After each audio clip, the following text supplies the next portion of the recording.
மாணவர்கள் அனைவருக்கும் என் அன்பான வணக்கம். தொல்காப்பியம் சொல்லதிகாரத்தின் 7வது இயல் இடையியல். இடையியல் குறித்து நாம் கடந்த பல வகுப்புகளாக பார்த்து வருகின்றோம். குறிப்பாக இடைச்சொற்களுடைய சிறப்பிலக்கணமாக தொல்காப்பியர் முதல் நூற்பாவில் இடையெனப்படுவ பெயருடும் வினையுடும் நடைபெற்றியலும் தமக்கு இயல்பு இலவே என்று இடைச்சொல்லின் சிறப்பிலக்கணமாக தொல்காப்பியர் கூறிய முதல் நூற்பா தொடங்கி தொல்காப்பிய இடையியலில் இடைச்சொற்களின் பாகுபாடுகளாக தொல்காப்பியர் கூறிய 7 வகை பாகுபாடுகளையும் நாம் பார்த்தோம். அந்த 7 வகை பாகுபாடுகளுள் தத்தம் குறிப்பு பொருள் செய்யும் இடைச்சொற்கள் குறித்து சென்ற வகுப்பில் நாம் மிக விரிவாக உரையாசிரியர்களின் உரை வழி நின்று பார்த்தோம். இன்றைய வகுப்பிலிருந்து நாம் இடைச்சொற்களின் 7 வகை பாகுபாடுகளுள் அசைநிலை சொற்கள், இசைநிறை சொற்கள் குறித்து பார்க்க இருக்கின்றோம். இந்த அசைநிறை சொற்களையும் இசைநிறை சொற்களையும் தொல்காப்பியர் இடைச்சொற்களுடைய 7 வகை பாகுபாடுகளுள் ஒன்றாக குறிப்பிடுகின்றார். இந்த அசைநிலை சொற்களையும் இசை நிறை சொற்களையும் இடையியலின் பல்வேறு நூற்பாக்களில் அந்த அசைநிறை சொற்கள், இசை நிலை சொற்கள் என்று சொல்லக்கூடிய 2 வகைக்கான சிறப்பிலக்கணத்தை விளக்கிச் செல்கின்றார். முதலில் நாம் இந்த அசைநிலை சொற்களை பற்றி தொல்காப்பியர் மிக விரிவாக விரித்து பேசக்கூடிய நூற்பாவை பார்க்கலாம். தொல்காப்பியர் இடைச்சொல்லின் 7 வகைகளுள் ஒன்றாக அசைநிலை சொற்களை விரிவாக பேசக்கூடிய இடம் இடையியலில் நூற்பா எண் 26, நூற்பா எண் 27, அதற்கடுத்து நூற்பா எண் 31. இந்த 3 நூற்பாக்களிலும் அசைநிலை சொற்களை மிக விரிவாக வகைப்படுத்தி பேசுகின்றார். மற்ற இடங்களிலும் தொல்காப்பியர், அதாவது இடையியலில் பிற இடங்களிலும் அசைநிலை சொற்களை பற்றி விளக்கி சொல்லியிருக்கின்றார். இருப்பினும் இந்த அசைநிலை சொற்களை, அதனுடைய வகைகளை மிக விரிவாக பட்டியலிட்டு காட்டக்கூடிய இடம்தான் இடையியலில் நூற்பா எண் 26, நூற்பா எண் 27, நூற்பா எண் 31. இந்த 3 நூற்பாக்களிலும் சொல்லப்பட்டுள்ள அசைநிலை சொற்களை குறித்து முதலில் நாம் பார்ப்போம். முன்னிலை இடத்து அசைநிலையாகும் இடைச்சொற்கள். இடம் 3 வகைப்படும்: தன்மை, முன்னிலை, படர்க்கை. இந்த 3 வகை இடங்களுள் முன்னிலை இடத்து மட்டும் வரக்கூடிய அசைநிலை இடைச்சொற்கள், அதாவது முன்னிலை இடத்து மட்டும் வரக்கூடிய அசைநிலை இடைச்சொற்கள் என்று தொல்காப்பியர் 6 வகையான இடைச்சொற்களை வரிசைப்படுத்துகின்றார். அவை மியா, இக, மோ, மதி, இகும், சின் என்று சொல்லப்படுபவை. இந்த முன்னிலை இடத்து மட்டும் அசைநிலையாகும் இடைச்சொற்கள் 6. அது பற்றி தொல்காப்பியர் சொல்லக்கூடிய நூற்பா மியா, இக, மோ, மதி, இகும், சின் என்னும் ஆவையின் 6ம் முன்னிலை அசைச்சொல் என்று நூற்பா அமைக்கின்றார். அப்ப இடைச்சொற்களுடைய பாகுபாடு 7. அந்த 7ல ஒன்றுதான் அசைநிலை சொற்கள். அந்த அசைநிலை சொற்கள்ல முன்னிலை இடத்து மட்டும் வரக்கூடிய அசைநிலை சொற்கள் 6. அவை மியா, இக, மோ, மதி, இகும், சின் என்பன. நூற்பாவில் எப்படி அமைத்து சொல்கின்றார்? மியா, இக, மோ, மதி, இகும், சின் என்னும் ஆவையின் 6ம் முன்னிலை அசைச்சொல் என்று குறிப்பிடுகின்றார். அதுக்கு எடுத்துக்காட்டு பாருங்களேன். மியா, இது அசை நிலை இடைச்சொல். எந்த இடத்து வரக்கூடியது? முன்னிலை இடத்து வரக்கூடியது. எடுத்துக்காட்டு கேன்மியா. கேன்மியா என்ற சொல்லிடத்தில் இருக்கக்கூடிய மியா என்பது அசை நிலை சொல். கேன்மியா கொற்றா. அடுத்த எடுத்துக்காட்டு சென்மியா முருகா. கேன்மியா அப்படின்னு என்ன பொருள்? கேட்பாயாக அல்லது கேளுங்கள். சென்மியா செல்வாயாக அல்லது செல்லுங்கள் என்ற அர்த்தம். அப்ப அது கேன்மியா கொற்றா, சென்மியா கொற்றா என்ற தொடரிடத்தில் மியா என்ற சொல்லானது அசைநிலையாக வந்திருக்கிறது. அந்த அசைநிலை சொல்லும் முன்னிலை இடத்து சொல்லோடு வந்திருக்கிறது. கேன்மியா கேளுங்கள். யார் கேளுங்கள்? நீங்கள் கேளுங்கள். அல்லது கேன்மியா கேட்பாயாக. கேன்மியா கொற்றா. கொற்றா என்பது இந்த இடத்துல விழிப்பெயர். கொற்றா நீ கேட்பாயாக. சென்மியா முருகா. முருகா நீ செல்வாயாக. முருகா என்பது விழிப்பெயர். நீ என்பது எழுவாய், முன்னிலை பெயர். இப்ப சென்மியா என்று சொல்லக்கூடிய சொல்லிடத்து மியா என்ற அசை சொல்லானது முன்னிலை இடத்து வந்திருக்கிறது. அதே மாதிரி முன்னிலை எடுத்து வரக்கூடிய அசைநிலை கிளவியில 2வது வகை இக என்பது. எடுத்துக்காட்டு கண்மணி ஆன்றிக என்றி தோழி. எல்லாமே பாடல் அடியிலிருந்து எடுத்துக்காட்டக்கூடிய உதாரணங்கள்.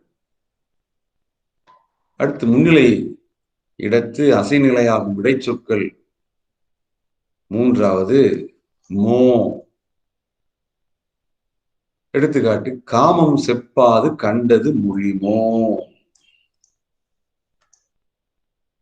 மொழி என்பது சொல். மோ மொழிமோ சொல்வாயாக. காமம் செப்பாது கண்டது மொழிமோ குறுந்தொகையில வரக்கூடிய பாடலடி. இறையனார் இயற்றியது. காமம் செப்பாது விருப்பு வெறுப்பு இன்றி கண்டது மொழிமோ நீ கண்டதை கூறுவாயாக.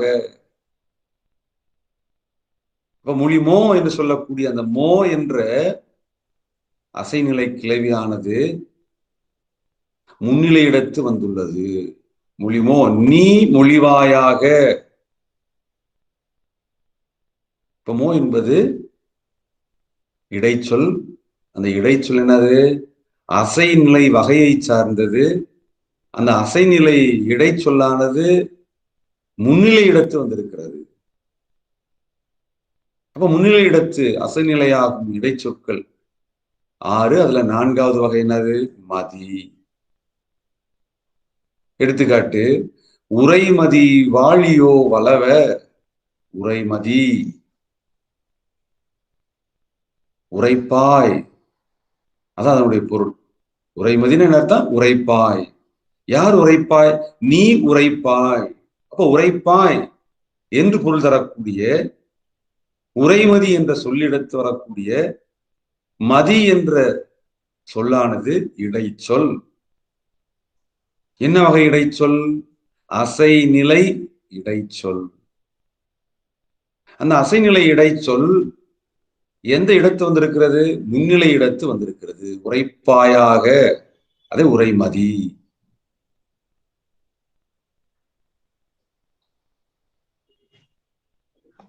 அதே மதி என்று சொல்லக்கூடிய சொல்லானது பெயராகவும் வரலாம். மதி போன்ற முகம், அங்க மதி என்பது பெயராக வருகிறது. ஆனா இந்த இடத்துல உரைமதி வாழியோ வளவ,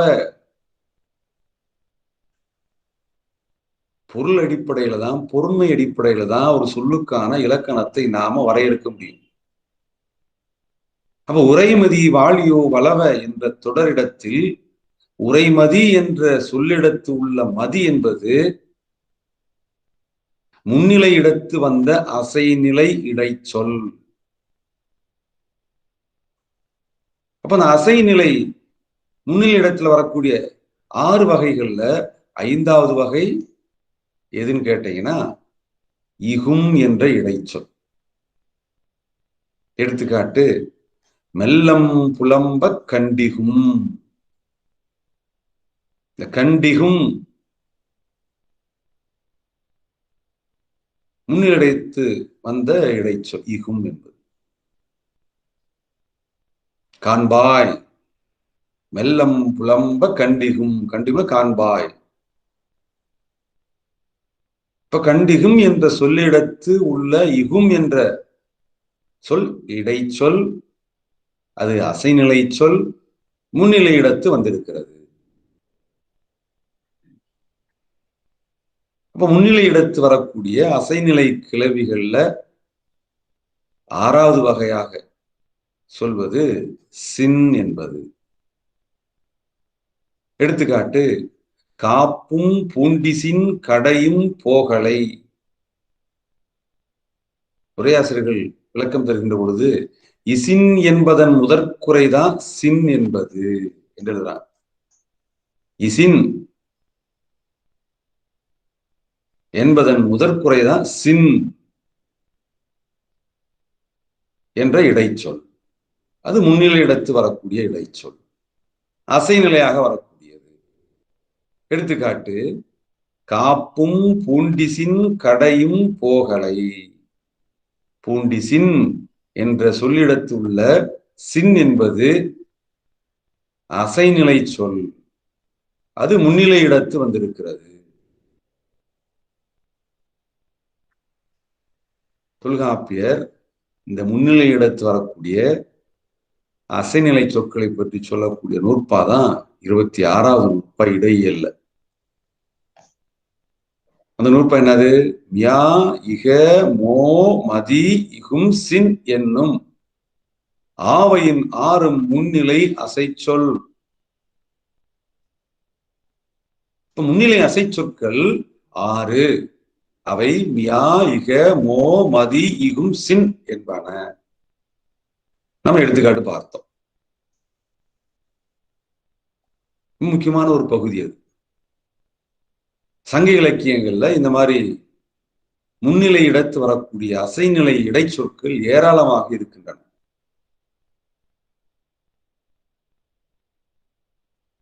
அடுத்து சொல்றாரு பாருங்க, அவற்றுள் எவற்றுள் முன்னிலை இடத்து வரக்கூடிய அசைநிலை கிளவி 6 வகைகளுள் இகுமும் சின்னும் ஏனைய இடத்துடும் தகுநிலை உடைய என்மனார் புலவர் என்று தொல்காப்பியர் இடையில நூற்பாயின் 27ல முன்னிலை அசைச்சொற்கள் 6 வகைகளுள் இகும் என்பதும் சின் என்பதும் முன்னிலையில் மட்டுமன்றி ஏனைய இடத்தொடும் தகுநிலை உடைய என்று சொல்றார். அப்ப இந்த இடத்துல ஏனைய இடம் என்று சொல்லப்படுவது தன்மை இடத்தும் படற்க இடத்தோடும் தகுநிலை உடைய எவை? இகும் சின். ஆக முன்னிலை அசைச்சொற்கள் 6. அந்த 6ல இகும் சின் என்று சொல்லக்கூடியது முன்னிலை அசை சொல்லாக வரும் என்று நூற்பாயின் 26 சொல்லிட்டாரு. அதுக்கு மேல் ஒரு சிறப்பு விதி அமைக்கிறாரு. அந்த இகும் சின் என்று சொல்லக்கூடியதற்கு என்ன அமைக்கிறாரு? இது இகும் சின் என்று சொல்லக்கூடியது முன்னிலையில் மட்டுமன்றி ஏனைய இடத்தோடும் தகுநிலை உடைய, அதாவது தன்மை இடத்தோடும் படர்க்க இடத்தோடும் வரும் என்பதை நூற்பாயின் 27 விளக்கி சொல்கின்றார். ஆக நம்ம நூற்பாயின் 26 நூற்பாயின் 27 ஒப்பிட்டு பார்க்கின்ற பொழுது மியா இக மோ மதி ஆகிய 4 வகை முன்னிலை அசைநிலை கிளவிகள் முன்னிலை இடத்து மட்டும்தான் வரும். அதாவது முன்னிலை அசைநிலை கிளவி மியா இக மோ மதி இகும் சின், இந்த 6 அசைநிலை கிளவி உண்டு. இந்த 6ல மியா இக மோ மதி இந்த 4ம் முன்னிலையில் மட்டும் வரும். ஏனைய 2 இகும் சின் என்று சொல்லக்கூடிய 2ம் மூவிடத்திற்கும் உரியது. 26வது நூற்பா 27வது நூற்பாவை நாம சேர்த்து வைத்து ஒப்பிட்டு தொகுத்து அதை பகுத்து பார்த்தோம் என்று சொன்னால், தொகுத்து பார்த்தோம்னா முன்னிலை அசைநிலை கிளவி 6, அந்த அசைநிலை கிளவி 6ம் பயின்று வரக்கூடிய இடத்தின் அடிப்படையில் பகுப்பாய்வு செய்து பார்த்தோமானால் முன்னிலையில் மட்டும் வரக்கூடிய அசைநிலை கிளவி 4 மியா இக மோ மதி என்ற 4, மூவிடத்திற்கும் வரக்கூடிய அசைநிலை கிளவி 2, அவை இகும் சின் என்று பார்க்கலாம். அப்ப ஏற்கனவே நாம் அந்த இகும் என்பதும் சின் என்பதும் முன்னிலை இடத்து வருவதற்கு எடுத்துக்காட்டு பார்த்துட்டோம். இகும் வெள்ளம் புலம்ப கண்டிகும். கண்டிகும்னா என்னதான்? காண்பாய், நீ காண்பாய், முன்னிலை இடத்து வந்திருக்கு இகும் என்பது. சின் என்பது முன்னிலிடத்தில் வருவதற்கு எடுத்துக்காட்டு பார்த்தோம். காப்பும் பூண்டிசின் கடையும் போகலை, பூண்டிசின் பூம்பாயாக, நீ பூம்பாய். சின் என்பது முன்னிலையில் வர்றதுக்கு எடுத்துக்காட்டு பார்த்துட்டோம். கீழே பாருங்க, இவற்றுள் இந்த முன்னிலை இடத்தில் வரக்கூடிய அசைநிலை இடைச்சொற்கள் 6 வகைகள்ல இகும் சின் 2ம் பிற இடத்தும், அதாவது தன்மை படற்கை ஆகிய 2 இடத்தும் வருதற்கும் உண்டு. அதான் தொல்காப்பியர் நூற்பாவில் சொன்னார் பார்த்துங்க. இகுமும் சின்னும் ஏனைய இடத்தொடும் தகுநிலை உடைய என்மனார் புலவர் என்று சொல்றார்.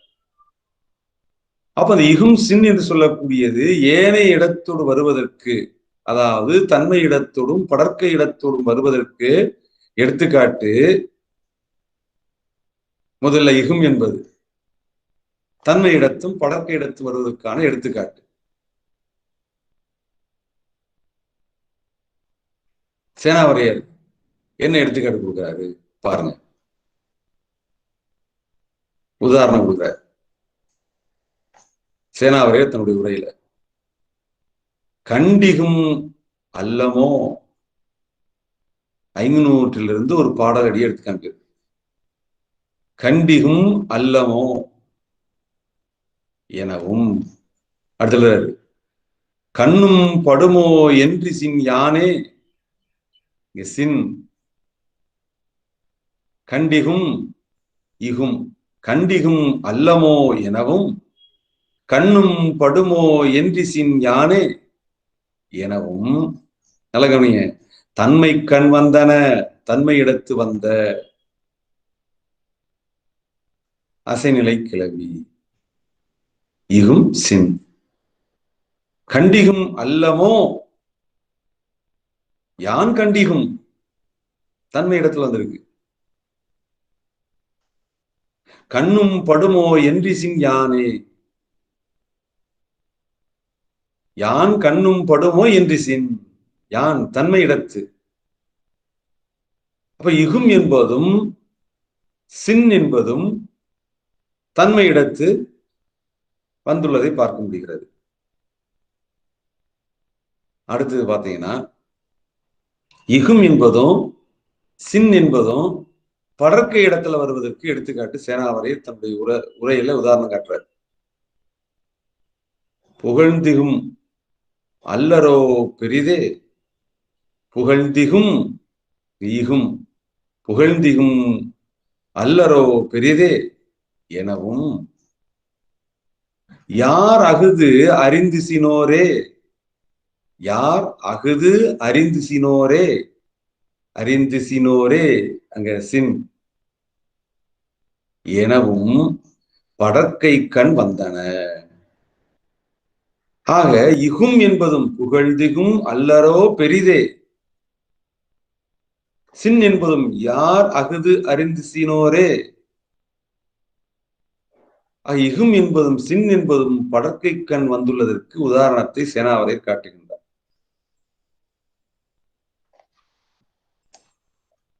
அதான் நான் உங்களுக்கு குறிப்புல அனுப்பிச்சிருப்பேன் பார்த்துக்கோங்க.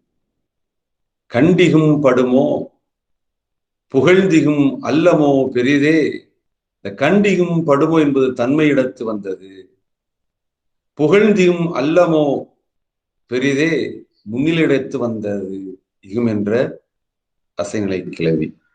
அடுத்தது சின், கண்ணும் படுமோ என்றி சின் யானே, சின் என்பது தன்மையிடத்து வந்தது, யார் அகது அறிந்து சினோரே, சின் என்பது படற்கை இடத்து வந்தது.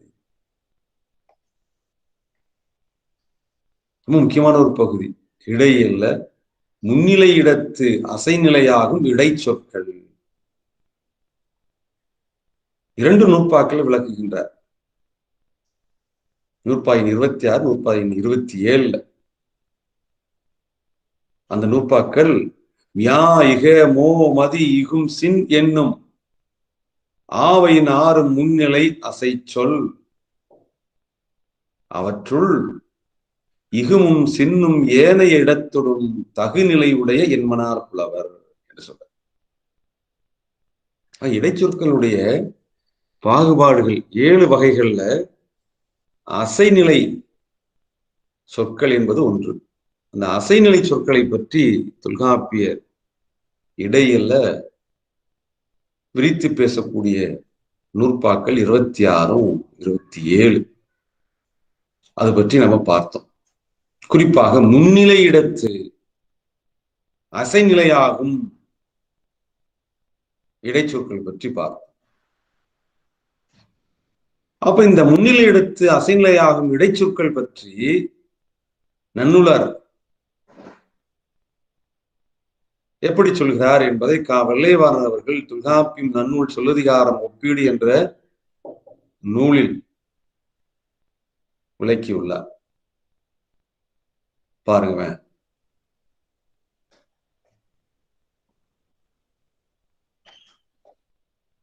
எழுதுறார் வெள்ளைவாணர், தொல்காப்பியர் முன்னிலையடைத்து அசைநிலையாகும் இடைச்சொற்களாக 6 குறிப்பிட்டார் என்று பார்த்தோம். அந்த 6ல 4 மட்டும் முன்னிலைக்கு உரிய அசைநிலை சொற்கள், 2 மூவிடத்திற்கு உரிய அசைநிலை சொற்கள் என்பதை தொல்காப்பிய இடையில 26, 27 நூற்பாவின் வழி நாம் பார்த்தோம். இப்ப வெள்ளைவாணர் அவர்கள் அந்த நூற்பாவையும் எடுத்துக்கொண்டு நன்னூலாருடைய நூற்பாவையும் எடுத்துக்கொண்டு ஒப்பீட்டின் அடிப்படையில தொல்காப்பியம் நன்னூல் சொல்லதிகாரம் என்ற நூலில் விளக்க உரை எழுதுகின்ற பொழுது இப்படி எழுதுறார். என்ற தொல்காப்பியர் அதை சொல்ற, ஆறினுள்ள ஆசிரியர் தொல்காப்பியரால் ஏனைய இடத்துறும் வரும் என பின்வரும் சூத்திரத்தால் பரிந்துரைக்கப்படும் இகும் சின் என்னும் 2 நீக்கி அவரால் கூறப்படாத, யாரால் தொல்காப்பியரால் கூறப்படாத அத்தை, இத்தை, வாழிய, மாள, ஈ, யாழ என்னும் 6 இடைச்சொற்களையும் கூட்டி 10 இடை சொல்லும் முன்னிலைக்கண் அசைநிலையாய் வரும் என்றார் பவனந்தி முனிவர். அப்ப தொல்காப்பியர் முன்னிலை இடத்து மட்டும் வரக்கூடிய அசைநிலை சொற்கள் என்று எத்தனை குறிப்பிடுகின்றார் பிரகாஷ்? ஆறுங்க ஐயா. என்ன தேவி? ஐயா 10ங்க ஐயா. தீபன்?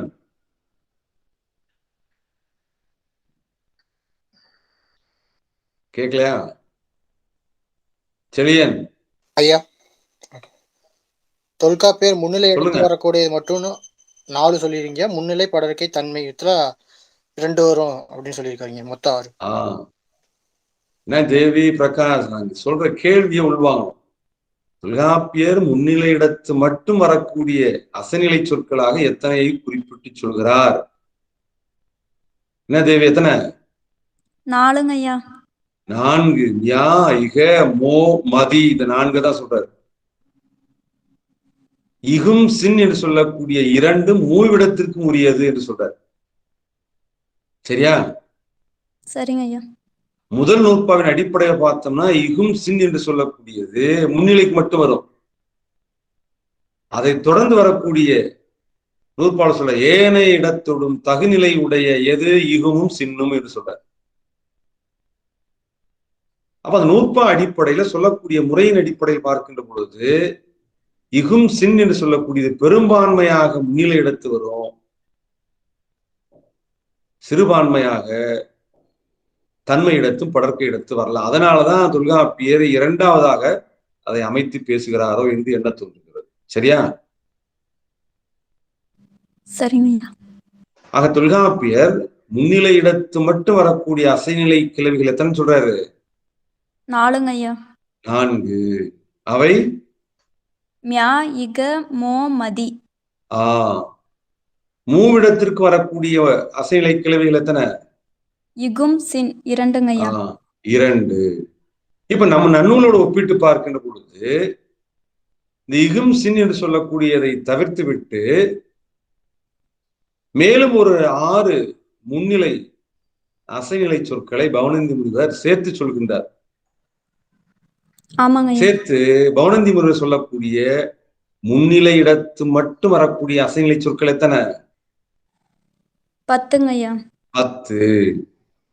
அந்த 10ல தொல்காப்பியர் சொல்லிய இடைச்சொற்கள் எத்தனை?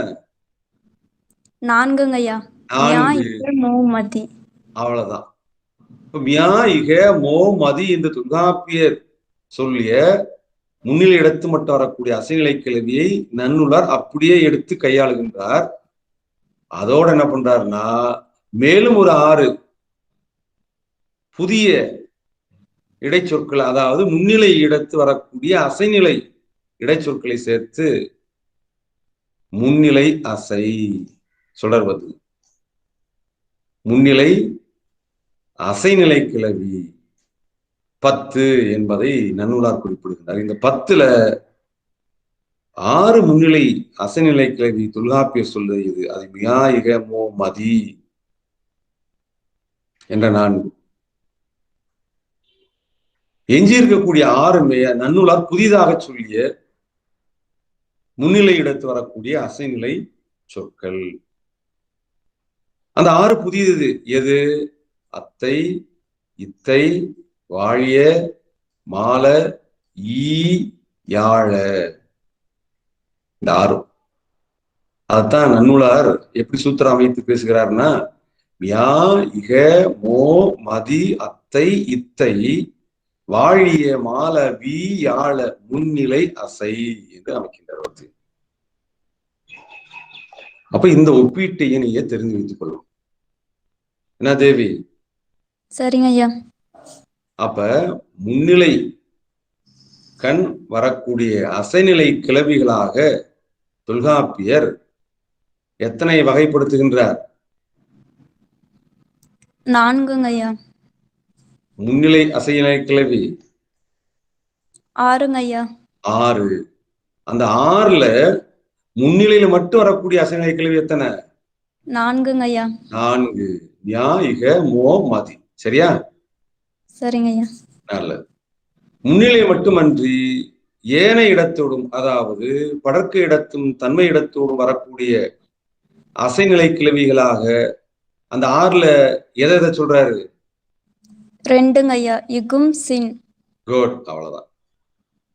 இப்ப நன்னூலோட நம்ம ஒப்பிட்டு பார்க்கின்ற பொழுது நன்னூலார் இந்த முன்னிலை அசைநிலை சொற்களாக எத்தனை சொல்றாரு? 10ங்க ஐயா. 10. அருமை, 10 சொல்றாரு. சரியா? அதுக்கான நூற்பா என்னது? மியா இக மோ மதி அத்தை இத்தை வாலிய மால ஈ யாழ முன்னிலை அசை. இந்த மால வி அப்படின்னு சொல்லக்கூடிய பாத்தீங்கன்னா உடம்படுமையில போட்டிருப்பாங்க. சரியாமா? சரிங்க ஐயா. மால ஈ யாழ என்று சொல்லக்கூடியது. அப்ப நன்னூலா சொல்லக்கூடியது 10 வகையான முன்னிலை அசைநிலை இடைச்சொற்களை பற்றி சொல்றாரு. இந்த 10 வகையான முன்னிலை அசைநிலை இடைச்சொற்கள்ல தொல்காப்பியத்தோடு பொருந்தி வரக்கூடிய அசைநிலை சொற்கள் எத்தனை? 4ங்க ஐயா. எது எது? மியா இக மோ மதி. அப்ப நன்னூலார் புதிதாக சொல்லக்கூடிய முன்னிலை அசைநிலை சொற்கள் எத்தனை? அது 6ங்க ஐயா. 6. என்னது? அத்தை இத்தை வாலிய மால ஈ யாழ. அவ்வளவுதான். சரியா? நல்லா. இந்த ஒப்பீட்டின் அடிப்படையை படிச்சு வச்சுக்கிறோம். அதற்கான எடுத்துக்காட்ட தொல்காப்பியம் நன்னூல் சொல்லதிகாரம் என்ற ஒப்பீட்டு உரையில வெள்ளைவார்னர் அவர்கள் கொடுத்திருக்காங்க. அதை நீங்க பார்த்து படிச்சுக்கோங்க. சரியா? சரிங்க ஐயா. நல்லதுமா. அப்ப தொல்காப்பியத்துல நாம இடைச்சொற்களின் பாகுபாடு 7 வகைகள்ல அசைநிலை கிளவிகள்ல முன்னிலை இடத்து வரக்கூடிய அசைநிலை கிளவிகள் குறித்து பார்த்தோம். தொல்காப்பியத்தோடும் நன்னூலோடும் ஒப்பிட்டு பார்த்தோம். இந்த அசைநிலை கிளவிகள் குறித்து மேலும் தொல்காப்பியர் நூற்பாயின் 31 விளக்கி பேசுகிறார். பார்த்துங்க. நூற்பாயின் 31 அந்த அசைநிலை கிளவிகள் குறித்து என்ன பேசுறாரு? அசைநிலை கிளவிகளாக வகைப்படுத்தி சொல்லக்கூடிய அல்லது என்னது பட்டியலிடக்கூடிய சொற்கள் எவை என்பதை நாம் பார்க்கலாம்.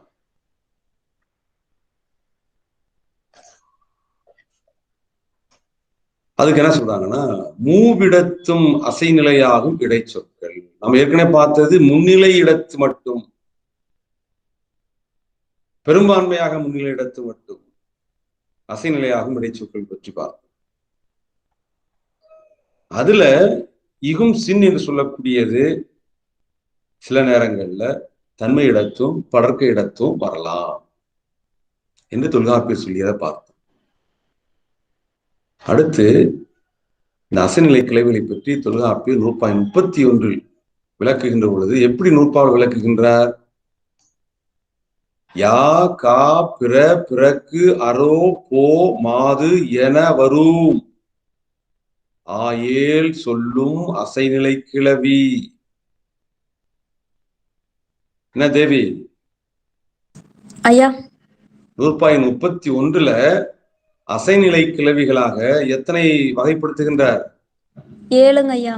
7 அசைநிலை சொற்களை வகைப்படுத்துகின்றார். அது என்னன்னதுமா? யா கா பிற பிறக்கு அரோ போ மாது என வரும் ஆயேல் சொல்லும் அசைநிலை கிளவி. யா கா பிற பிறக்கு அரோ போ மாது இவை 7ம் அசைநிலை கிளவிகள் என்பதை நூற்பாயின் 31 தொல்காப்பியர் இடையில விளக்கி பேசுகின்றார். அப்ப அதுக்கு எப்படி உரையாசிரியர் விளக்கம் எழுதுறாங்க பாருங்க. சேனா அவருடைய உரையை பார்ப்போம்.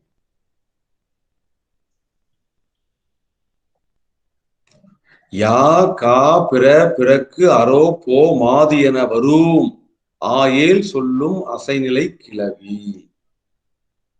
இதன் பொருள் யா முதலாகிய யா தொடக்கமாக 7 இடை சொல்லும் அசைநிலையாம் ஆயேல் சொல்லும் அசைநிலை கிளவி.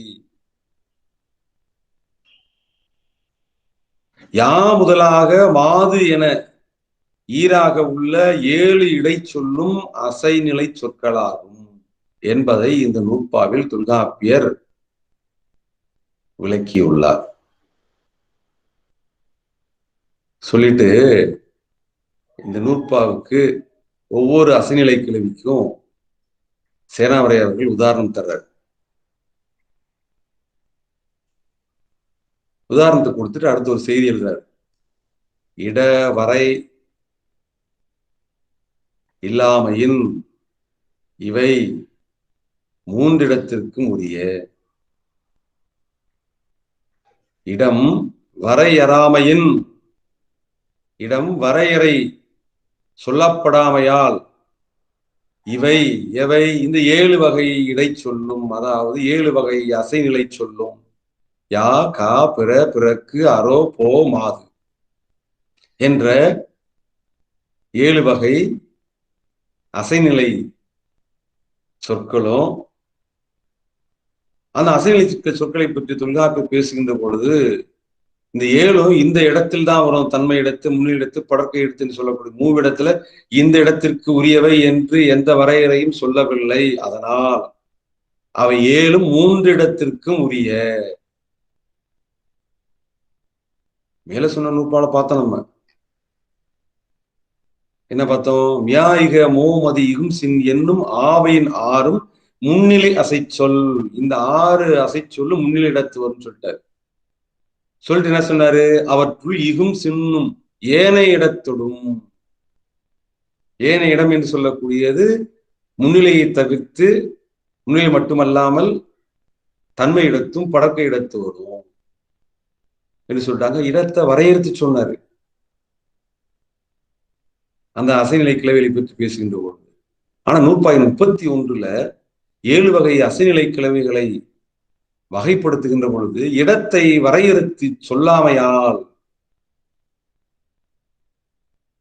இவை 7 மூவிடத்திற்கும் உரியவை என்று உரையாசிரியர்கள் விளக்கம் சொல்றாங்க. பார்த்து சொல்லிட்டு எடுத்துக்காட்டு கொடுக்கிறார் சேனாவரையர். பாருங்க, என்னோட குறிப்பில் உங்களுக்கு எடுத்துக்காட்டு கொடுத்திருப்பேன். அதனால எனக்கு என்ன தலைப்பு போட்டேன்? மூவிடத்தும் அசைநிலையாகும் இடைச்சொற்கள். தன்மையிடம் படற்கை, தன் முன்னிலையிடம் படற்கை இடம், மூவிடத்திற்கும் அசைநிலையாகும் இடைச்சொற்கள் 7. அவை 1 யா. யா பன்னிருவர் மாணாக்கர் அகத்தியனார்க்கு. இந்த இடத்துல யா என்பது அசைநிலையாக வரக்கூடியது. கா, இது அசைநிலை சொல், மூவிடத்திற்கும் உரிய அசைநிலை சொல். எடுத்துக்காட்டுல பாருங்க, இவள் காண்டிகா. இவள் காண்டிகா. காண்டிகா என்பதுல கா படக்க இடத்துல வந்திருக்கு. அடுத்து பிற என்பது அசைநிலை சொல். தான் பிற வரிசை அறிதலின் தன்னும் தூக்க. இங்க பிற என்பது அசைநிலையாக இருக்கிறது. அடுத்தது பிறக்கு என்ற அசைநிலை சொல். நசை பிறக்கொழிய.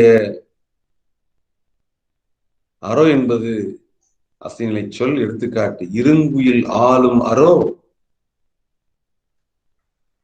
ஓ என்பது அசைநிலை சொல்.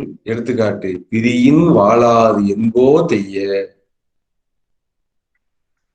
மாது என்பது அசைநிலை சொல். எடுத்துக்காட்டு மாது அவர் தெளிந்து என் நெஞ்சே. இவை எல்லாம் உரையாசிரியர் தரக்கூடிய எடுத்துக்காட்டுகள். இந்த எடுத்துக்காட்டுகள் எல்லாம் பாடல் அடியில வரக்கூடிய எடுத்துக்காட்டுகள்.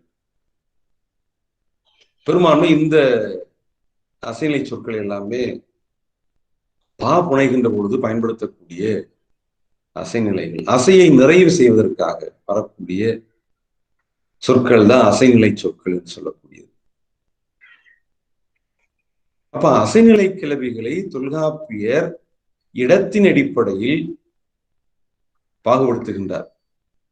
அப்படி பாகுபடுத்துகின்ற பொழுது முன்னிலை இடத்து வரக்கூடிய அசைநிலை இடை சொற்கள்,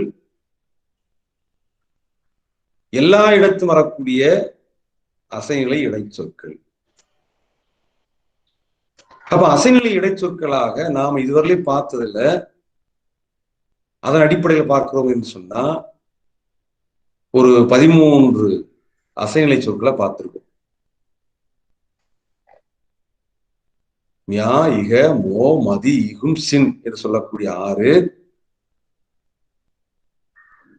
அடுத்ததாக யா, கா, பிற, பிறக்கு, அரோ, போ, மாது என்று சொல்லக்கூடிய 7. ஆக மொத்தம் 13 அசைநிலை சொற்களை பற்றி பார்த்திருக்கோம். இந்த 13 அசைநிலை சொற்களையும் தொல்காப்பியர் இரு நிலைகளில் பகுத்து சொல்கின்றார். முன்னிலை இடத்து வரக்கூடிய அசைநிலை சொற்கள், எல்லா இடத்தும் வரக்கூடிய அசைநிலை சொற்கள். இப்ப முன்னிலை எடுத்து வரக்கூடிய அசைநிலை சொற்களையும் வழக்கு பயிற்சியின் அடிப்படையில 2ஆ பிரிக்கலாம். பெரும்பான்மையும் முன்னிலை எடுத்து வரக்கூடிய அசைநிலை சொற்கள் 4, 6. மியா, இக, மோ, மதி, இகும், சின் என்பது 6 முன்னிலை இடத்துல பெரும்பான்மை வரும். இந்த 6ல இகும், சின் என்பது சில இடத்து தன்மை இடத்தும் படர்க்கை இடத்தும் வரும் என்பதையும் தொல்காப்பியர் சுடர் 10. அதே மாதிரி எல்லா இடத்தும் தன்மை இடத்து படர்க்கை இடத்து முன்னிலை இடத்து என்று சொல்லக்கூடிய மூவிடத்திற்கும் உரிய அசைநிலை இடைச்சொற்களாக 7 தொல்காப்பியர் குறிப்பு. யா, கா, பிற, பிறக்கு, அரோ, போ, மாது என்பன. நாம பொது நிலையில இந்த 13 அசைநிலை இடைச்சொற்களையும் பகுத்தோம்னா முன்னிலையில் மட்டும் வரக்கூடிய அசைநிலை இடைச்சொற்கள் 4. என்ன தேவி? ஆமாங்க ஐயா. மியா, இக, மோ, மதி. அப்ப முன்னிலை மட்டுமல்லாம முன்னிலை விட்டுட்டு மூவிடத்திற்கு வரக்கூடிய இடைச்சொற்கள் எத்தனை? 9ங்க ஐயா. சரியா? அப்ப அந்த 4 தவிர்த்து எஞ்சி இருக்கக்கூடிய 9மே தன்மை முன்னிலை படர்க்கை மூவிடத்திற்கு உரிய அசைநிலை இடைச்சொற்கள். சரியா?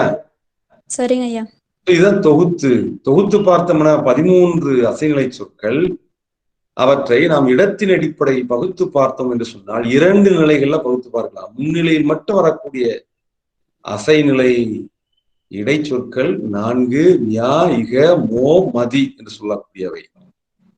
மூவிடத்திற்கும் உரிய அசைநிலை இடைச்சொற்கள் 9. அவை இகும், சின், யா, கா, பிற, பிறக்கு, அரோ, போ, மாது என்பன.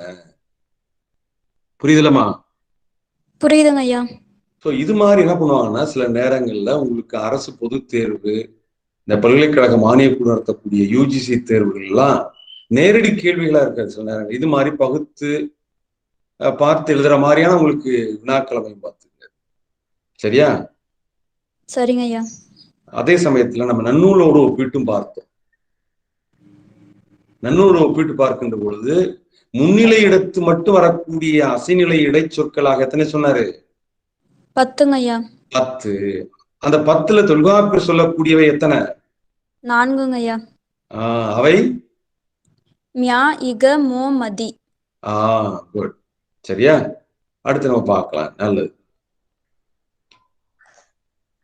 அடுத்து நம்ம நன்னூலார் இந்த யா, கா, பிற, பிறக்கு, அரோ, போ, மாது என வரும் ஆயில் சொல்லும் அசைநிலை கிளவி தொல்காப்பியர் இடையில் 31ஆம் நூற்பாவுல மூவிடத்தில் வரக்கூடிய அசைநிலை கிளவிகளாக 7 இந்த 31ஆம் நூற்பாவுல சொல்றாரு 10. அப்ப இதை நன்னூலோடு ஒப்பிட்டு பார்க்கின்ற பொழுது அவர் நன்னூலாசிரியர் என்ன சொல்றாரு என்பதை வெள்ளைவர்ணன் அவர்கள் ஒப்பீட்டின் அடிப்படையில் விளக்க உரை எழுதியிருக்காரு. கவனிங்க, எழுதுறாரு பாருங்க. 7 இடைச்சொற்களுடன் என்ன தேவி? 7 இடைச்சொற்கள் அசைநிலை சொற்கள் யார் சொன்னார்? தொல்காப்பியருங்க ஐயா. தொல்காப்பியர். யா, கா, பிற, பிறக்கு, அரோ, போ, மாதுன்னு சொன்னார் இல்லையா? 7 முன்னிலை அசைநிலை கிளவின்னு சொன்னார் இல்லையா?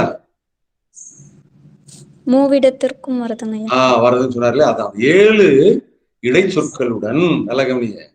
இகும், சின், குறை, ஓரும், போலும், இருந்து, இட்டு, அன்று, ஆம், தாம், கின்று, நின்று என்பவற்றையும் சேர்த்துதான் யார் சொல்றா? நன்னூலாருங்க ஐயா. இப்ப தொல்காப்பியர் இகும் சின் என்பதை என்ன சொன்னாரு? ஏன இடத்தோடும் தகுநிலை உடை என்று சொன்னார். பாத்துங்க, வழக்கு பயிற்சியில தன்மை எடுத்து வரலாம், சிறுபான்மை படக்கை எடுத்து வரலாம்னு சொன்னார் இல்லையா? ஆமாங்க ஐயா. அத நன்னூலார் என்ன பண்ணிட்டாருன்னா மூவிடத்திற்கு வரக்கூடிய இடைச்சொற்களோட சேர்த்து சொல்லிட்டாரு. அப்ப நன்னூலாருடைய காலகட்டத்துல இந்த இகும் சின் என்பது பெரும்பான்மையாக முன்னிலையில் மட்டுமல்லாமல் மூவிடத்திற்கு வரக்கூடிய ஒரு வழக்கு பயிற்சியா வந்திருக்கலாம். சரியாமா? சரிங்க ஐயா. அதனால என்ன சொன்னார்னா, தொல்காப்பியர் சொல்ல அந்த இகும் சின் என்று சொல்லக்கூடியதை மூவிடத்திற்கு வரக்கூடிய அசைநிலை கிளவியோடு சேர்த்து நன்னூலார் சொல்றாரு. பார்த்துங்க, அப்ப தொல்காப்பியர் சொல்லக்கூடிய மூவிடத்து வரக்கூடிய அசைநிலை கிளவிகள் எத்தனை சொன்னார்மா தொல்காப்பியர்? 9ங்க ஐயா. இல்ல, இது 2வது நூற்பா 7. 2வது சிறப்பா சொல்லக்கூடியது 7. இகும்சின் என்பது வரும், அது சிறுபான்மையா வரக்கூடியது. பெரும்பான்மையாக இந்த யா, கா, பிற, பிறக்கு, அரோ, போ, மாது என்று சொல்லக்கூடியது இந்த 7 இடைச்சொற்களும் மூவிடத்திற்கும் பெரும்பான்மையாக வரும் என்று சொல்லக்கூடியது. சரியா? சரிங்க ஐயா. அதே 7 இடைச்சொற்களே யார் சொல்றா? நன்னூலார் சொல்றாரு. அந்த 7 இடைச்சொற்களோடு மேலும் என்ன செஞ்சாரு? ஒரு புதிய இடைச்சொற்களை சேர்த்துறாரு. தொல்காப்பியர் சொல்லக்கூடிய இகும் சின் என்பதையும் சேர்க்கிறாரு. சரியா? ஆமாங்க ஐயா. ஏற்கனவே தொல்காப்பியர் சொல்லிட்டார் இல்லையா? ஏன இடத்துடன் சொல்லிட்டார்ல. ஆமாங்க ஐயா. அப்ப இகும் சின் என்பது பெரும்பான்மையாக முன்னிலை இடத்தில் வந்தாலும் சிறுபான்மையாக படக்கு இடத்தும் தன்மை இடத்தும் வரும் என்று சொல்லி அந்த செய்தியை நல்லா கவனிச்சு வச்சுக்கணும். தொல்காப்பியர் வழக்கு பயிற்சியில சிறுபான்மையாக இகும் சின் என்பது வருவதனால தனி நூற்பா அமைச்சாரு. சரியாமா? சரிங்க ஐயா. ஆனா அது நன்னூலார் காலத்து வருகின்ற பொழுது இகும் சின் என்பது மூவிடத்திலுமே வழக்கு பயிற்சியில பெரும்பான்மையாக வருவதனால தொல்காப்பியர் சொல்லக்கூடிய அந்த மூவிடத்தும் வரம் என்று சொல்லக்கூடிய யா, கா, பிற, பிறக்கு, அரோ, போ, மாதுன்னு சொன்னார் இல்லையா? 7 இடைச்சொற்கள். ஆமாங்க ஐயா. அந்த 7ஓட இகும் சின்னி சேர்த்துட்டாரு. அப்ப தொல்காப்பியர் சொல்லக்கூடிய எத்தனை? 7ங்க ஐயா. 7 பிளஸ் 2ங்க ஐயா. 2 இகும் சின், அப்ப 9. சரியா? இந்த 9ஐ தவிர்த்து மேலும் சில அசைநிலை கிளவிகள் எல்லா இடத்தும் வரக்கூடியதாக நன்னூலார் குறிப்பிட்டு இருக்கின்றார். அது என்னன்னது? குறை, ஓரும், போலும், இருந்து, இட்டு, அன்று, ஆம், தாம், தான், கின்று, நின்று. சரியா? இதெல்லாம் சொல்றாரு பார்த்து. இதுக்குதான் ஒரு வெள்ளைவாரர் எடுத்துக்காட்டு கொடுத்திருக்காரு, நீ படிச்சு பார்த்து. சரிதானாமா? சரிங்க ஐயா. அதை பார்த்து வச்சுங்க. இப்ப தொல்காப்பியர் சொல்லக்கூடிய அசைநிலை கிளவிகள், நன்னூலார் சொல்லக்கூடிய அசைநிலை கிளவிகள் ஒப்பீட்டின் அடிப்படையில் நம்ம பார்த்துங்க. இவை தவிர தொல்காப்பியர் மேலும் சில அசைநிலை சொற்களை பற்றி பேசி இருக்கின்றார். இந்த 2 ரொம்ப முக்கியமானது. முன்னிலை இடத்து வரக்கூடிய அசைநிலை கிளவிகள், மூவிடத்தும் வரக்கூடிய அசைநிலை கிளவிகள். மிக முக்கியமான பகுதி இடையல்ல. அதான் கொஞ்சம் கவனம் எடுத்து படிச்சுங்க. அதற்கான இலக்கண குறி நல்லா நீங்க கவனத்தில் எடுத்துக்கங்க. இது தவிர்த்து தொல்காப்பியர் மேலும் சில அசைநிலை சொற்களை பற்றி பேசுறாரு பார்த்துங்க. அதாவது பிரிவியில் அசைநிலை என்று ஒரு வகையை சொல்றாரு. என்னதுமா தேவி? பிரிவியில் அசைநிலை. அத பிரிவில் என்று சொல்லுவாங்க பார்த்துங்க.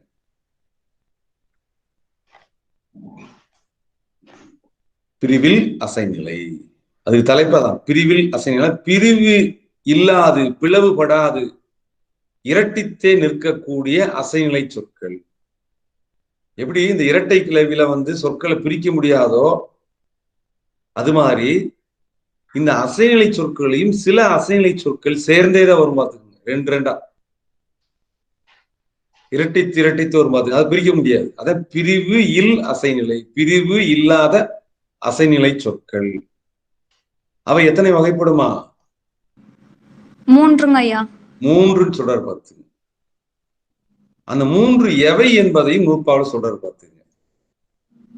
1 ஆக, 2 ஆகல், 3 என்பது என்னும் ஆவையின் 3ம் பிரிவியில் அசைநிலை. நூற்பாயம் 32ல இடையில சொல்றாரு பார்த்துங்க. பிரிவு இல்லாது இரட்டித்தே வரக்கூடிய அசைநிலை கிளவிகள் 3. அவை 1 ஆக, 2 ஆகல், 3 என்பது.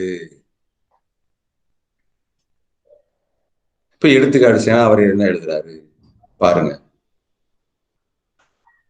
அந்த நூற்பாக்கு பொருள் எழுதுகின்ற பொழுது, இதன் பொருள் ஆக, ஆகல் என்பது என்னும் 3 இடை சொல்லும் அசைநிலை ஆங்கால் அசைநிலையாக வருகின்ற பொழுது இரட்டித்து நிற்கும் என்று சொல்றார். பிரிவியில் அசைநிலை. எனவே பிரிவியில் அசைநிலை என்று சொல்லப்படுவதனுடைய காரணம் என்ன சொல்றாரு? தனித்து நின்று அசைநிலை ஆகா என்பதாம். அது தனித்து நின்று அசைநிலையா வராது, இரட்டித்து நின்றுதான் அசைநிலையா வரும் பார்த்து.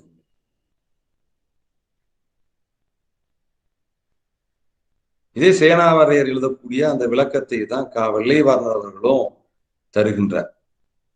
அந்த பிரிவில் அசைநிலை இடைச்சொற்கள் என்பன 3, அவை ஆக, ஆகல் என்பது. இந்த 3ம்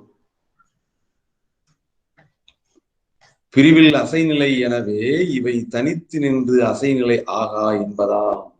சேனாவரையர் தரக்கூடிய அந்த விளக்கத்தை தான் வெள்ளைவார்னரும் எடுத்தாள்கின்றார். எடுத்துக்காட்டி அதே மாதிரிதான் வெள்ளைவார்னர் சேனாவரையிடமிருந்து எடுத்தாள்கின்றார். எப்படி?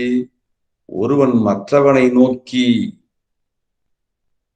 இந்த சூழல் அவசியம். அந்த பிரிவில் அசைநிலை சொற்கள் இரட்டித்து வருவதற்கான அந்த சூழல் அவசியம். ஒருவன் மற்றவனை நோக்கி, யானை இது செய்தேன் என்றோ, அவன் இது செய்தான் என்றோ, நீ இது செய்தாய் என்றோ கூறிய போது, ஒருவன் மற்றவனை நோக்கி, மற்றவனை பார்த்து, நான் இது செய்தேன் என்றோ, அவன் இது செய்தான் என்றோ, நீ எது செய்தாய் என்றோ கூறுகின்ற பொழுது, சொல்லிய பொழுது, அதனை கேட்கும் மற்றவன் ஆக, ஆக, ஆகலாகல் என்று கூறுதல் உலகியல்.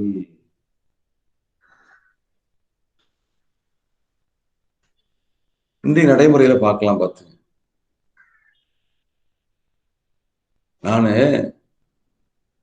சிறவுஞ்சி மரம் ஏறிட்டு வந்துட்டேன். அப்படி அப்படியா அது கொஞ்சம் அந்த செயற்கைத்தனமா தெரியும். ஆனா நம்ம அந்த சூழலை சொல்ல வருகின்ற பொழுது சொல்லுவோம். பார்த்து, அதான் அந்த சூழலை புரிந்த ஒருவன் மற்றவனை நோக்கி, நான் இது செய்தேன் என்று சொல்லும் இடத்தோ, அவன் இது செய்தான் என்று சொல்லும் இடத்தோ, நீ இது செய்தாய் என்று சொல்லும் இடத்தோ, அதனை கேட்கும் மற்றவன் ஆக, ஆக, ஆகலாகல் என்று கூறுதல் உலகியல். இதை பிரிச்சு பேச முடியாது. பிரிச்சு பேசினீங்கன்னா அது அசைநிலை கிளவி இல்லை. அதில் நின்றது. இவை தனித்து நின்று அசைநிலை ஆகா. அதனால அது பேரு பிரிவு இல் அசைநிலை, பிரிவு இல்லாத அசைநிலை. சேர்த்து எழுதணும், இடைவெளி விடக்கூடாதுங்க. அப்படி சொல்ற பாருங்க. இவை அவன் கூறுவதனை உடன்படாமை கண்ணும், அதன்கண் தனக்கு விருப்பம் இல்லாத நிலையிலும் வரும் சொற்களாகும். சொல்றார் பாருங்க. குறிப்பு பொருள் உணர்த்துற மாதிரி. நான் இது செஞ்சேன் அப்படின்னு சொல்றப்ப அதை கேட்கின்ற மற்றவன் ஆக ஆகன்னு சொல்றப்ப அந்த அசைநிலை இரட்டித்து வருவதனுடைய பொருள் என்னன்னு கேட்டீங்கன்னா, கேட்கின்றவனுடைய மனது உடன்படாத தன்மையிடத்தும் அவன் சொல்வதை விரும்பாத நிலையிலும் சொல்லக்கூடிய இந்த அசைநிலை தான் பிரிவில் அசைநிலை. ஆக ஆக ஆகல் ஆகல் என்பது என்பது என்று சொல்லக்கூடிய சொல்றார் பாருங்க. அடுத்து சொல்றார், இவ்வாறே ஒருவன் ஒன்றை கூற கேட்ட மற்றவன் என்பது என்பது என கூறுதலும் உண்டு. இக்கூற்று அவன் கூறியதனை நன்கு என்று பாராட்டுதற்கண்ணும் தீது என்று இழித்தற்கண்ணும் நிகழும் எனவும் இவ்வாறு வரும் அசைநிலை குறிப்பினை வழக்கு நோக்கி உணர்ந்து கொள்ளுதல் வேண்டும் எனவும் குறிப்பிடுவர் சேனாவரையர். சேனாவருடைய உரை அப்படியே எடுத்தாள் கவலைவார். இந்த பிரிவில் அசைநிலை சொற்கள் இரட்டித்து வருவதற்கான சூழல் என்ன என்பதை இந்த நூற்பாவில் தொல்காப்பியர் விளக்கி சொல்வதாக உரையாசிரியர்கள் உரை எழுதுகின்றார்கள். இது பிரிவியில் அசைநிலை கிளவி. அவை 3: 1 ஆக, 2 ஆகல், 3 என்பது. ஆக ஆகல் என்பது அதுதாங்க பிரிச்சு கீழே உரையில் இருப்பார். ஆக ஆகல் என்பது என்னும் ஆவை 3 பிரிவில் அசைநிலை.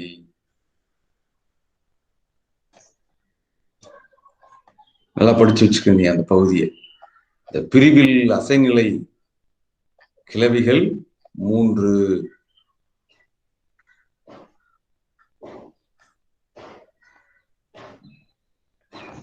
அவை ஆக ஆகல் என்பது என்பன.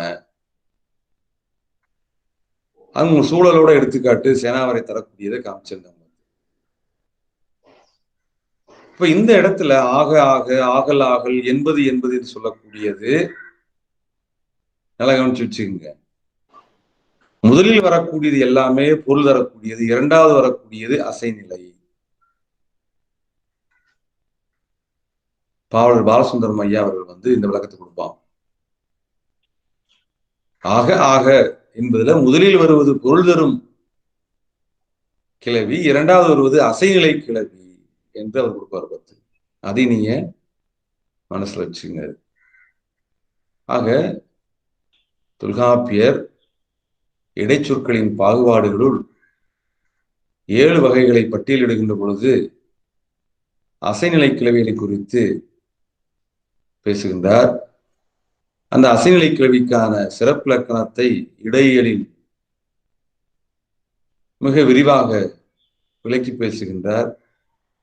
அப்படி விளக்கி பேசக்கூடிய இடங்கள் இடையியலில் பல நூற்பாக்கள் இருக்கின்றன.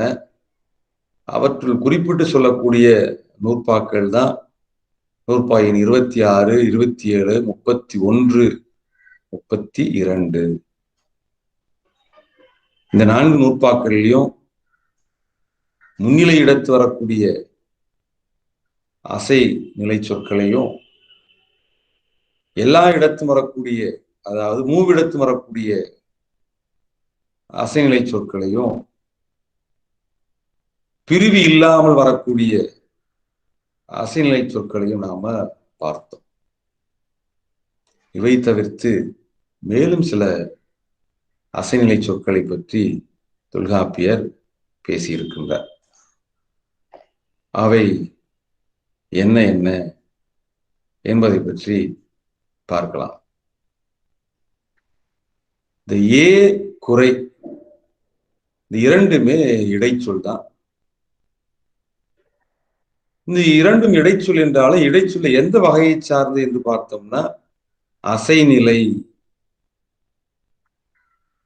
வகையை சார்ந்த இடைச்சொல். அது அசைநிலை மட்டுமல்ல, இசை நிறை இடைச்சொல்லாகவும் விளங்குகிறது. ஏ என்பது இசை நிறை அசைநிலை இடைச்சொல்லாகவும் விளங்குகிறது. குறை என்பதும் அசைநிலை இசை நிறை இடைச்சொல்லாகவும் விளங்குகிறது. ஆக இந்த ஏ குறை என்ற இரண்டு இடைச்சொற்களும் இசை நிறையாகவும் வருகிற இடைச்சொற்கள், அதே சமயத்துல அசை நிலையாகவும் வருகின்ற இடைச்சொற்கள். அப்ப அந்த பாடல்ல வரக்கூடிய பொருண்மை அடிப்படையில, அமைப்பின் அடிப்படையில ஏ குறை என்று சொல்லக்கூடிய இரண்டு இடைச்சொல்லும் அசை நிலையாக வருகிறதா இசை நிறையாக வருகிறதா என்பதை நாம உணர்ந்து கொள்ள வேண்டும். தனியா நம்ம வைத்துக் கொண்டு அதை சொல்ல முடியாது. பாடலுடைய ஒட்டுமொத்த பொருண்மை வைத்துக் கொண்டுதான், பாடலுடைய அமைப்பை வைத்துக் கொண்டுதான் சொல்ல முடியும். ஏ குறை என்று சொல்லக்கூடிய இரண்டு இடைச்சொல் குறித்து தொல்காப்பியர் சொல்லக்கூடிய நூற்பா இடையில 24வது நூற்பா. என்ன சொல்றாரு? ஏயும் குறையும் இசை நிறை அசைநிலை ஆயிரண்டு ஆகும் இயற்கைய என்ப. ஏயும் ஏ என்ற இடைச்சொல்லும் குறையும் குறை என்ற இடைச்சொல்லும் இசை நிறை அசைநிலை ஆயிரண்டு ஆகும். அவை இரண்டும் இசை நிறை பொருளையும் தரும், அசை நிறை பொருளையும் தரும் என்று சொல்றாரு. சொல்லிட்டு அதுக்கு நம்ம எடுத்துக்காட்டு பார்க்கலாம். பாருங்க. இசை நிறை ஏ என்ற இடைச்சொல்லானது இசை நிறையாகவும் வருகிறது, அசை நிலையாகவும் வருகிறது. இசை நிறையாக வருவதற்கு எடுத்துக்காட்டு ஏ இகுதொத்தன். இந்த இடத்துல ஏ என்பது இடைச்சொல். இந்த இடைச்சொல்லானது இசையை நிறைவு செய்வதற்காக வருகிறது. அதனால இசை நிறை இடைச்சொல் என்று சொல்றோம். அடுத்தது பாருங்க. ஏ என் சொல்லியவாறு என்ற பாடலடியில ஏ என்று சொல்லக்கூடிய இடைச்சொல் அசையை நிறைவு செய்வதற்காக வருவதனால அது அசை நிலை இடைச்சொல். அதே மாதிரி குறை என்ற இடைச்சொல்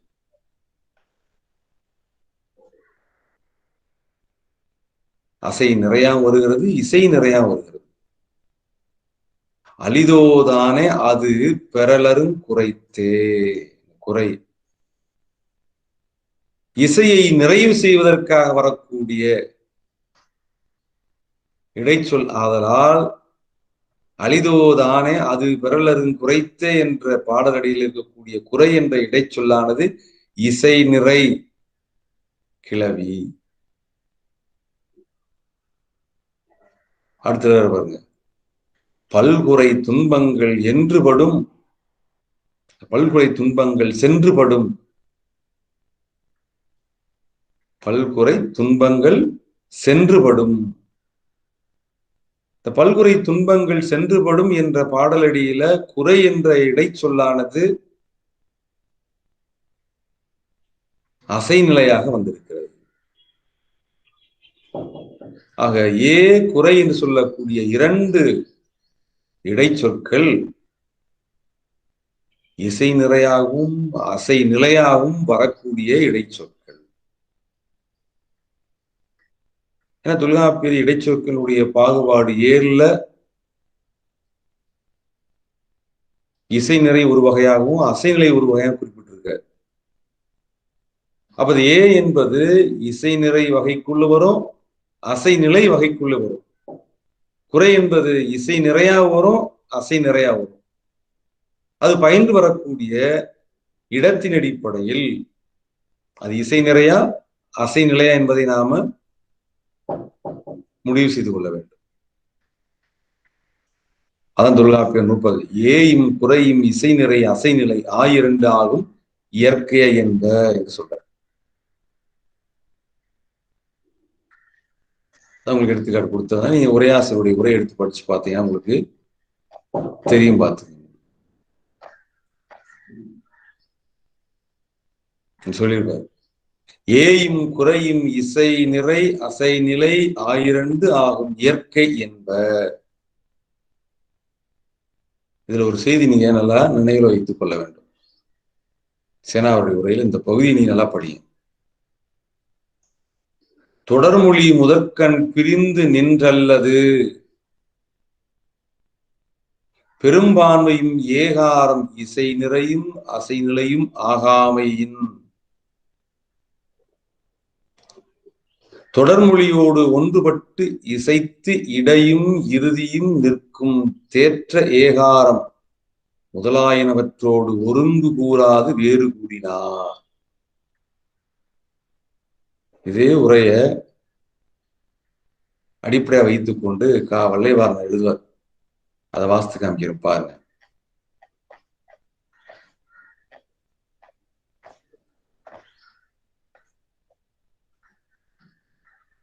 எழுதுறார், இசை நிறையாயும் அசை நிலையாயும் வரும் ஏகாரம். அது நூற்பாளர் சொன்னார். ஏயும் குறையும் இசை நிறை அசை நிலை ஆயிரண்டு ஆகும் இயற்கைய என்ப என்று சொன்னார் இல்லையா? அதுக்கு காவலே வந்தார். சேனா அவருடைய உரையை எடுத்து எப்படி விளக்குறாருன்னு பாருங்க. இசை நிறையாயும் அசை நிலையாயும் வரும் ஏகாரம் பெரும்பாலும் தொடர்மொழி முதற்கண் பிரிந்து நின்றல்லது. தொடர்மொழி முதற்கண் பிரிந்து நின்றல்லது வாராமையின். தொடர்மொழியில முதற்கண்ணா முதல் இடத்தில், அந்த சொல்லினுடைய முதல் இடத்தில் வருமொழி முதல் மொழி முதல் சொல்றோம்ல, அது மாதிரி தொடர்மொழி முதற்கண் பிரிந்து நின்றல்லது வாராமையின். ஒரு சொல்லினுடைய முதலில் பிரிந்து நின்று வராது. பிரிந்து நின்றல்லது வாராமையின் சார்ந்த மொழியோடு ஒன்றுபட்டு இசைத்து இடையும் இறுதியும் நிற்கும் தேற்ற ஏகாரம் முதலியவற்றோடு ஒருங்கு கூறாது இதனை வேறு கூறினார். தொடர்மொழி முதற்கண் பிரிந்து நின்றல்ல, பிரிந்து நிற்குமே தவிர பிரிந்து நின்றல்லது வாராமையின் சார்ந்த மொழியோடு ஒன்றுபட்டு இசைத்து இடையும் இறுதியும் நிற்கும் தேற்றேகாரம். பார்த்திருக்கோம். உண்டே மறுமை அங்க சேர்ந்துதான் வரும். பார்த்துக்குங்க. உண்டே மறுமை, உண்டே டகரத்துடைய ஏகாரம் சேர்ந்து குறில் ஏகாரம் வரும். பார்த்துங்க, அளபடைய வரக்கூடியது. இங்க அப்படி இல்லை, ஏகாரம் தனித்து வருகிறது.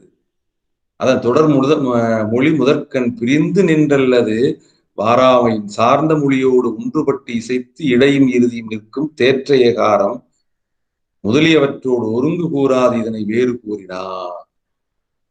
ஏ குறை என்பன அவற்றுள் ஒரு சொல்லை இசை நிறையும் அசை நிலையும் ஆகல் உடைமையாயின் இவற்றை ஒரு சூத்திரத்தில் எய்த்து கூறினார் எனவும் சேனாவரையர் கூறுவர் என்று சொல்றார்.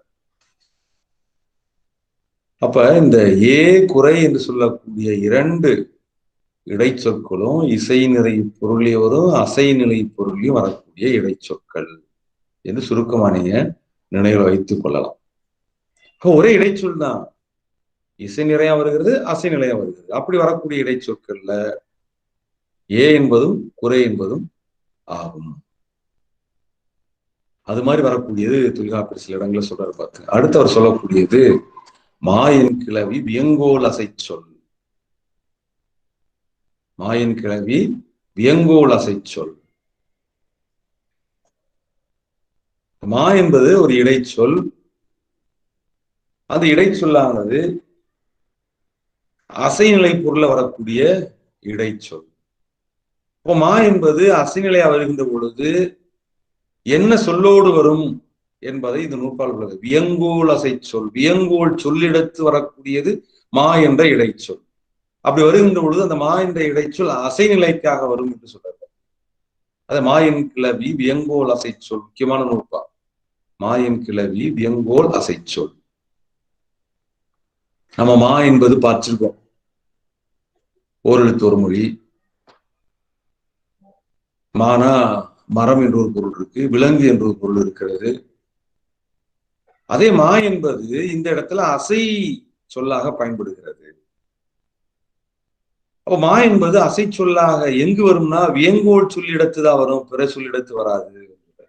மாயின் கிளவி மா என்ற இடை சொல்லானது வியங்கோல் சொல்லிடத்து வரக்கூடிய அசை நிலை கிளவி என்று சொல்றார். எடுத்துக்காட்டு பாருங்களேன். அது வியங்கோல் இடத்து அசைநிலையாய் வரும். உண்கமா, உண்க என்ற வியங்கோல் சொல்லிடத்து மா என்ற இடைச்சொல் வந்து நின்று அசைநிலையாய் பொருள் தருகிறது. உண்கமா கொற்கையோனே, உண்க இது வியங்கோல் சொல். அந்த வியங்கோல் சொல்லிடத்து மா என்ற சொல் வந்து நின்று அது அசைநிலை பொருளாய் வருகிறது. வேற எந்த இடத்துல நம்ம சேர்க்க முடியாது. நீ வருமா, இப்ப வருமா அப்படின்னு சொல்லக்கூடியதுல அந்த இடத்துல மா என்பது பொருள் அது கிடையாது. சரி, நீ மான்னு தான் சொன்னீங்க சார், மா வந்துருக்குல்ல சார் சொல்லக்கூடாது. அதனுடைய பொருள் வேற, வருமா என்பதனுடைய பொருள் வேற. வியங்கோல் சொல்லா இருக்கணும். அந்த வியங்கோல் சொல்லை அடுத்து மா என்பது வருகிறோம்னா அந்த மா என்று சொல்லக்கூடியது அசைநிலையாய் வரும் என்று சொல்றாரு. அத மாயின் கிளவி வியங்கோல் அசை சொல் என்று சொல்றாரு. ரொம்ப முக்கியமான ஒரு நூற்பா. அடுத்து அம்ம கேட்பிக்கும், அம்ம என்ற ஒரு இடைச்சொல்லை குறிப்பிடுகின்றார்.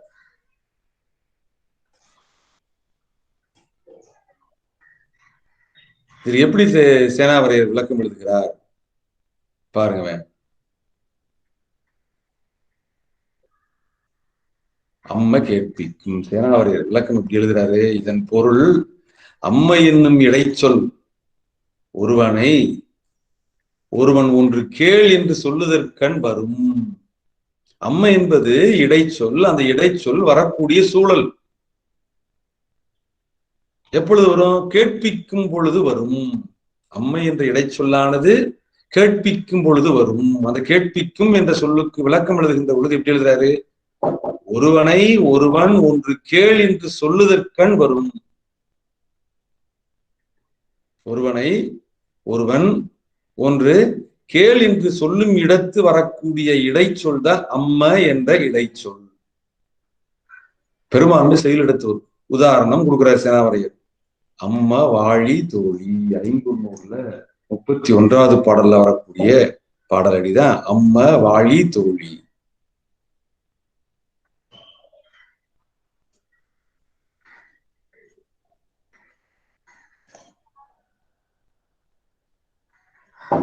என்ன சொல்ற? நான் ஒன்று சொல்கிறேன் நீ கேட்பாயாக என்ற பொருளிடத்துதான் இந்த அம்மா என்று சொல்லக்கூடிய இடைச்சொல்லானது வருகிறது. அம்மா வாழி தோழி, தோழி நான் ஒன்று சொல்கின்றேன் நீ கேட்பாயாக, அதை நம்ம சொல்லக்கூடியது.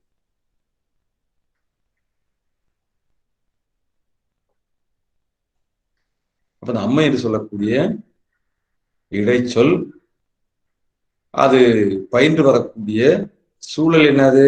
கேட்பிக்கும் என்பார். கேட்பிக்கும் என்பதற்கு என்ன பொருள்? ஒருவனை ஒருவன் ஒன்று கேள் என்று சொல்லும் இடத்து வரக்கூடிய இடைச்சொல் தான் அம்ம என்ற இடைச்சொல் என்று சொல்றாரு. பார்த்து அதான் உங்களுக்கு குறிப்பிலையும் கொடுத்திருப்பேன். கேட்பா என்னும் பொருட்குறிப்பு உணர்த்தும் எது? அம்மை என்ற இடைச்சொல். எடுத்துக்காட்டு அம்மா வாழி தோழி.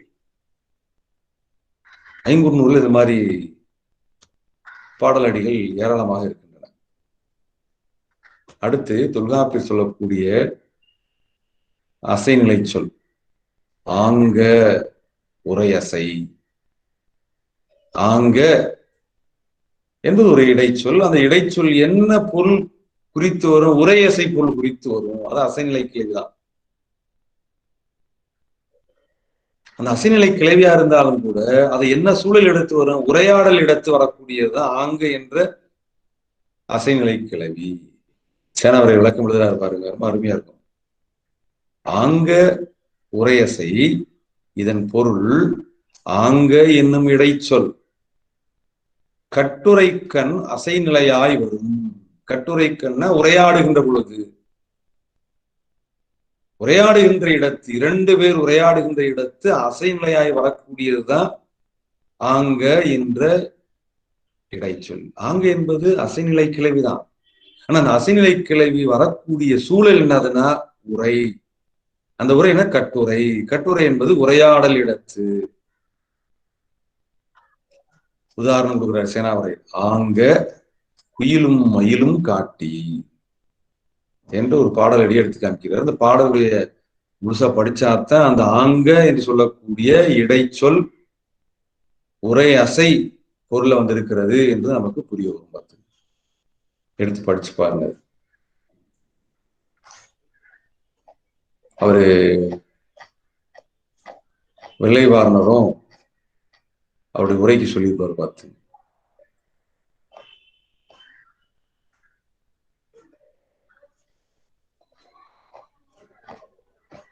இந்த ஆங்க என்று சொல்லக்கூடிய இடைச்சொல்லை பற்றி பேசியிருப்பார். அடுத்து சொல்றாரு பாருங்க, ஒப்பில் போலியும் அப்பொருட்டாகும். அப்பொருட்டாகும். சேனாவரை விளக்கம் பாருங்க. ஒப்பில் போலியும் அப்பொருட்டாகும், இதன் பொருள் ஒப்புமை உணர்த்தாத போலி சொல்லும்.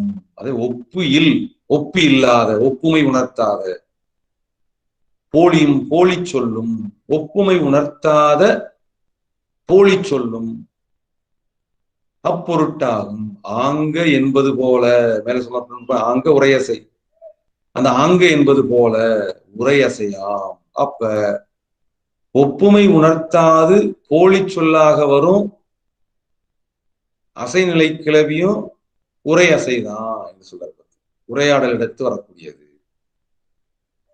ஆங்க என்பது போல உரையாடல் இடத்து வரக்கூடிய அசைநிலை கிளவிதான் ஒப்பில் போலியும் அப்பொருட்டாகும் என்பது. எடுத்துக்காட்டு சொல்றாரு பாருங்க. உதாரணம், மங்களம் என்பதோர் ஊர் உண்டு போலும். போலும் என்று சொல்லக்கூடியது ஒப்புமை உணர்த்தல. மங்களம் என்பதோர் ஊர் உண்டு போலும், அப்படி ஒரு ஊர் இருக்கிறது போல. அங்க ஒப்புமை இன்னொரு ஊர் ஒப்புமைப்படுத்தல. அதனால ஒப்புமை உணர்த்தாத போலி சொல். ஒப்புமை உணர்த்தாத போலி சொல் எது? இதான் போலும். சில இடங்களை பார்த்தீங்கன்னா இந்த போலும் என்று சொல்லக்கூடியது ஒப்புமை பொருள். அவன் போலும் இவன், அவன் போல இவன், அங்க ஒப்புமை உணர்த்தக்கூடிய. ஆனா இந்த இடத்துல ஒப்புமை உணர்த்தாத போலி சொல், அது அசைநிலை இடைச்சொல். எப்பொழுது வரும்? உரை அசை, அதாவது உரையாடல் இடத்து வரும். எடுத்துக்காட்டு, மங்களம் என்பதோர் ஊர் உண்டு போலும்.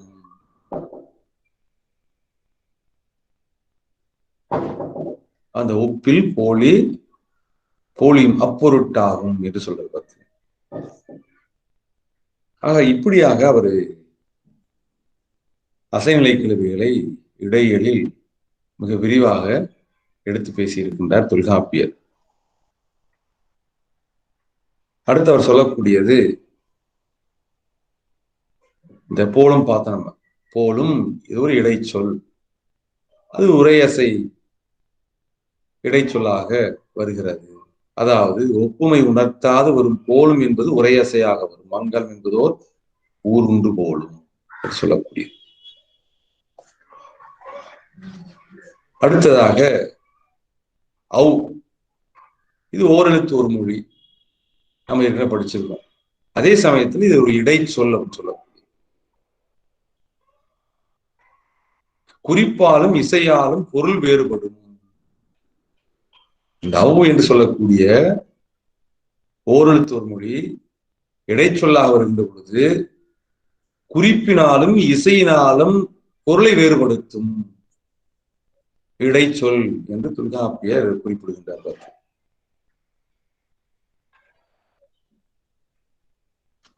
அதை பற்றிய நூற்பா தான் உங்களுக்கு கொடுத்துருப்பாங்க. அதாவது இந்த நூற்பா நீ எடுத்து படிச்சு பாருங்க. 33வது நூற்பா. ஈர் அளவு இசைக்கும் இறுதியில் உயிரே ஆயியல் நிலையும் காலத்தானும் அளபடை நிலையும் காலத்தானும் அளபடை இன்றி தான் வரும் காலையும் உல என மொழிப பொருள் வேறுபடுதல் குறிப்பின் இசையான் நெறிப்படத் தோன்றும். அந்த ஈர் அளவு இசைக்கும் இறுதியில் உயிரே, அதான் இந்த அவு என்று சொல்லக்கூடிய அந்த ஓரெழுத்து ஒரு மொழி இடைச்சொல்லாக வருகின்ற பொழுது குறிப்பாலும் இசைவாலும் பொருள் வேறுபடுத்தக்கூடிய ஒரு இடைச்சொல் என்று சொல்றது. அது பற்றிய விளக்கத்தை உரையாசனுடைய உரை வழி நீங்க பாருங்க. உங்களுக்கு அந்த குறிப்பு நான் அனுப்பிச்சு வச்சிருக்கேன், அதை எடுத்து படிச்சு பாருங்க.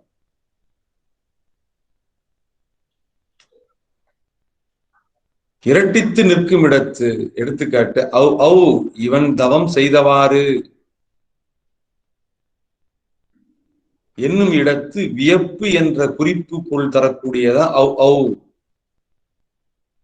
என்ற இடைச்சொல் இரட்டித்து வருகின்ற பொழுது, பவு என்பது இரட்டித்து நிற்கும் இடத்து வியப்பு குறிப்பு பொருளை உணர்த்துகிறது. அளவெடுத்து நிற்கும் இடத்து அவ்வு அவ் ஊ, அளவெடுத்து நிற்கும் இடத்து சொல்லுவாங்க அவ்வு இவன் போர் செய்தவாறு என்னும் இடத்து சிறப்பு என்னும் குறிப்பு பொருள் உணர்த்திற்று. அடுத்து பாருங்க, அளபடாது தனித்து நிற்கும் இடத்து, அது இரட்டித்து வரல, அளவெடுத்து வரல, தனித்து நிற்கும் இடத்து அவ் இனி வெகுழல் எனும் இடத்து மாறுபாடு என்ற குறிப்பு பொருள் உணர்த்திற்று. இக்காலத்து ஓகாரமாக வழங்குகின்றது. இப்ப அவன் சொல்ற ஓகாரம், அவு என்ற இடத்தை ஓகாரம் உணர்த்துகிறது. அப்ப அவு என்பது இரட்டித்து சொல்லும் இடத்து வியப்பு குறிப்பு பொருளும், அளவெடுத்து நிற்கும் இடத்து குறிப்பு பொருளும், அளவிடாது தனித்து நிற்கும் இடத்து அது இடைச்சொல்லாக செயல்பட்டால், ஓரெழுத்து ஒரு மொழியில இடைச்சொல்லாக செயல்பட்டாதான் சொல்லிட்டு இருக்கேன். அளவிடாது தனித்து நிற்கும் இடத்து மாறுபாடு என்ற குறிப்பு பொருளை உணர்த்தும் என்று தொல்காப்பியர் சொல்றாரு. பார்த்துங்க, நூற்பா 33. ஆக நாம இதுவரையிலும் தொல்காப்பியர் இடைச்சொற்களுடைய பாகுபாடுகள்ல 7 வகைகளை குறிப்பிடுகின்ற அந்த 7 வகைகள்ல அசைநிலை சொற்கள், இசைநிறை சொற்கள் குறித்து மிக விரிவாக இன்றைய வகுப்புல பார்த்தோம். அதிலும் குறிப்பாக நாம அசைநிலை சொற்கள் குறித்து பார்த்தோம். அந்த அசைநிலை சொற்கள்ல முன்னிலை இடத்து வரக்கூடிய அசைநிலை சொற்கள், எல்லா இடத்தும் வரக்கூடிய அசைநிலை சொற்கள், பிரிவு இல்லாமல் வரக்கூடிய அசைநிலை சொற்கள் குறித்து மிக விரிவாக நாம பார்த்தோம். தொல்காப்பியர் இந்த முன்னிலை இடத்து வரக்கூடியது, எல்லா இடத்து வரக்கூடியது, பிரிவில் அசைநிலை சொற்களை பற்றி மிக சிறப்பு இலக்கணமாக இடையியல்ல விரிவாக பேசியிருக்கின்றார் என்ற செய்தியை உரையாசின்றி உரை விளக்கத்தோடும் எடுத்துக்காட்டுகளோடு நாம பார்த்தோம். ஆக நமக்கு இத்துடன் இடையல்ல சொல்லக்கூடிய செய்திகள் நிறைவு பெற்றன. அடுத்த வகுப்பிலிருந்து மற்ற இயல்களை நாம தொடர்ந்து பார்க்கலாம். அதாவது உரியியல் என்ற செய்தியை நாம பார்க்கலாம். நன்றி, வணக்கம்.